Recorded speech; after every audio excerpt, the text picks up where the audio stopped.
Après la déclaration du président de la République du Tchad, maréchal Mahamat Idriss Déby Itno, le 31 décembre dernier, concernant la rupture de l'accord de la coopération militaire entre N'Djamena et Paris, l'état-major de l'armée tchadienne passe directement à l'action.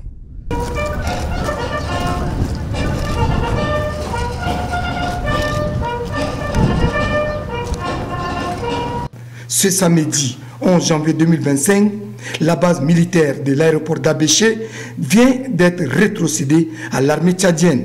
C'est le ministre de la Défense, des anciens combattants et des victimes de guerre, Issaka Maloua Djamous, qui a présidé la cérémonie en présence de nombreuses personnalités civiles et militaires.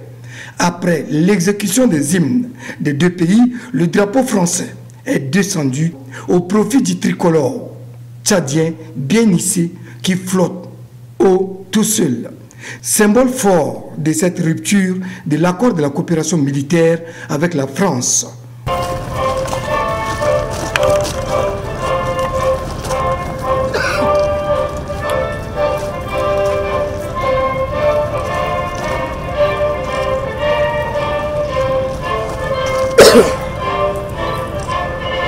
Occasion pour le gouverneur de la province du Ouaddaï, Bachar Ali Suleiman, de traduire en paroles cette image mémorable.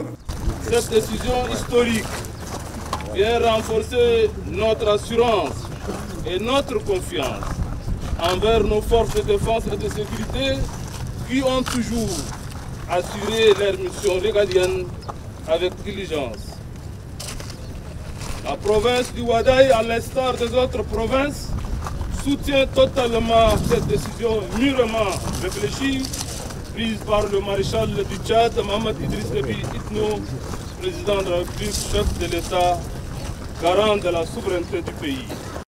Le représentant de l'armée française, colonel Boris Pomirol, commandant des forces Sahel, est sans équivoque en ce qui concerne l'importance de la base militaire d'Abéché pour la France à une époque de l'histoire tumultueuse de ce pays. Les liens de la ville d'Abéché avec les armées françaises sont en effet historiques. Après les premières explorations militaires du début du XXe siècle, Abéché a accueilli les premiers avions militaires français dans les années 30. Durant la Seconde Guerre mondiale, le terrain d'Abéché fut un point d'appui des forces françaises libres, qui comptait parmi elles de nombreux héros tchadiens, et du groupe de bombardement Bretagne, créé au Tchad en 1942.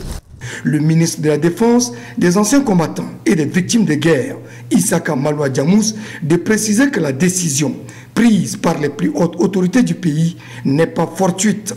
Jaloux de la souveraineté de son pays, le maréchal Mahamat Idriss Déby a pris toutes les dispositions nécessaires pour cette décision.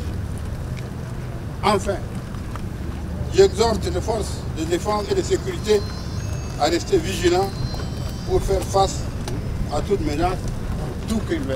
Cette phase considérée comme importante indique déjà la ligne droite menant au désengagement définitif et total de cette armée de notre pays. Avec la rétrocession de bases militaires d'Abéché, ajoutée à celle de Faya, qui a été effectuée le 26 décembre dernier, entre dans le programme établi par les autorités tchadiennes, fixant la date du départ définitif des éléments de l'armée française du Tchad le 31 janvier 2025. Kadnouba Théophile à Abéché, Global Africa Télésur.